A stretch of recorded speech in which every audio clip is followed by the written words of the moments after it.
Assalamualaikum warahmatullahi wabarakatuh. Berjumpa lagi di Gemak Wareng Channel. Tentunya channel seputar dunia informasi perpuyuhan. Oke, di kesempatan kali ini saya akan membahas tentang bagaimana apakah kotoran puyuh basah itu menandakan produksi puyuhnya itu bagus ataupun hanya mitos atau fakta ya. Oke, sebelum melanjutkan pembahasan kali ini, buat teman-teman yang lagi bergabung, jangan lupa untuk like, share, dan subscribe. Dan jangan lupa untuk nyalakan tombol loncengnya agar teman-teman tidak ketinggalan informasi terbaru dari channel kami. Saya ucapkan terima kasih banyak buat teman-teman yang selalu support channel ini. Pokoknya saya ucapkan terima kasih banyak. Di sini saya akan berbagi pengalaman dan tentunya sekaligus menjawab dari masukan teman-teman. Kemarin banyak yang bertanya bahwa untuk kotoran puyuh basah itu menandakan produksi telur puyuhnya itu bagus ya Bang gitu. Di sini yang sudah saya alami selama beternak puyuh itu bahwa untuk mitosnya itu emang seperti itu ya, bahwa kotoran puyuh basah itu emang produksi telur puyuhnya bagus. Akan tetapi di sini juga ada dua kesimpulan ya menurut saya. Yang pertama, kalau puyuh muda di usia 3 sampai 4 bulan lah, itu memang untuk kotoran puyuh itu memang basah. Nah, itu adalah hal yang lumrah ataupun wajar. Di usia seperti itu memang untuk masa produksi telur puyuh itu juga masa puncak-puncaknya ya. Mungkin bisa mencapai 80 sampai 90%. Nah, akan tetapi di sini juga saya memiliki alasan apakah kotoran puyuh itu basah karena faktor yang lain.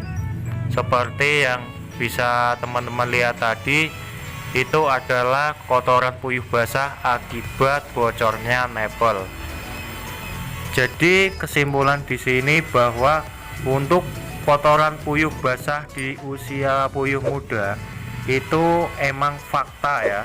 Fakta bahwa kotoran puyuh di usia puyuh muda antara 3 sampai 4 bulan itu memang kotoran puyuhnya basah.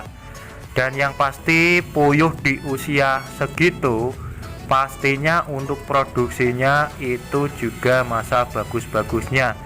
Jadi bisa teman-teman mungkin ada anggapan bahwa kotoran puyuh basah itu menandakan produksi telur puyuhnya bagus. Ya emang iya, kalau di usia segitu kan memang puyuh itu lagi puncak-puncaknya ya. Ini adalah puyuh usia 3 bulan ya, bisa teman-teman lihat. Ini adalah salah satu puyuh yang berusia 3 bulan. Dan untuk produksinya telur puyuh saya ini sudah mencapai alhamdulillah 90%. Jadi buat teman-teman, kalau untuk pendapatnya di puyuh di usia muda itu produksinya bagus ya emang iya. Jadi bukan alasan karena kotoran puyuh basah produksinya bagus, itu enggak ya. Karena memang puyuh di usia segitu itu emang kotoran puyuhnya memang basah. Ini bisa teman-teman lihat untuk produksinya puyuh saya juga alhamdulillah bagus sekali ya. Dan bisa teman-teman lihat ini telurnya juga alhamdulillah untuk besarnya juga merata ya. Ukuran besarnya merata, dan untuk cangkangnya ini juga lumayan tebal karena ini saya menggunakan pakan pabrikan, masih tanpa menggunakan pakan campur sama sekali. Nah, ini untuk produksinya bisa teman-teman lihat ya. Ini adalah telur selama 2 hari belum saya ambil. Ini kurang lebih sekitar 54. Jadi untuk perharinya mungkin sekitar 27 butir.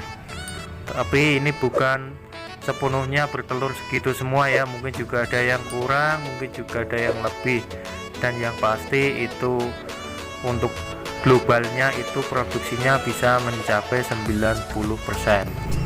Untuk kesimpulan kedua, menurut saya bahwa di usia sekitar 8 sampai 1 tahun itu jarang ya untuk puyuh kotorannya basah, itu jarang.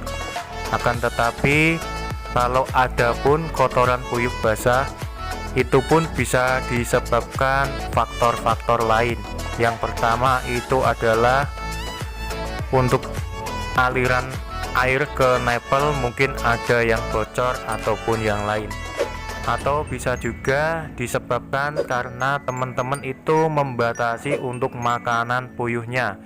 Jadi ketika teman-teman membatasi makanan puyuh, ketika sudah tidak ada makanan yang dimakan, itu puyuh sering minum terus ya, jadi bisa menyebabkan kotoran puyuhnya itu basah.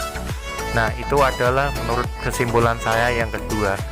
Dan untuk jika dikaitkan dengan produksi telur puyuh gara-gara kotoran puyuh basah itu bagus, itu bisa teman-teman simpulkan sendirilah apakah itu fakta ataupun mitos. Yang pasti yang pernah saya lakukan selama ini bahwa untuk produksi telur puyuh itu semua tergantung perawatan dan juga pakan yang teman-teman berikan. Dan untuk masalah dikaitkan dengan kotoran puyuh basah itu produksinya bagus atau tidak, itu bisa teman-teman simpulkan sendiri. Pokoknya yang penting saran dari saya untuk beternak puyuh itu perawatan adalah yang utama. Untuk perawatan itu jangan dikasih makan saja, tetapi untuk kesehatannya juga harus dijaga. Untuk pemberian probiotik dan vitamin itu harus dilakukan secara rutin ya. Bisa teman-teman lakukan atau pemberian selama 1 minggu, yaitu untuk pencegahan yaitu 2 kali sampai 3 kali ya. Untuk pengobatan itu 3 kali berturut-turut. Nah, itu adalah kesimpulan dari saya ya. Gimana tentang teman-teman, apakah itu menurut teman-teman mitos ataupun fakta? Oke, sekian dulu video dari saya. Assalamualaikum warahmatullahi wabarakatuh.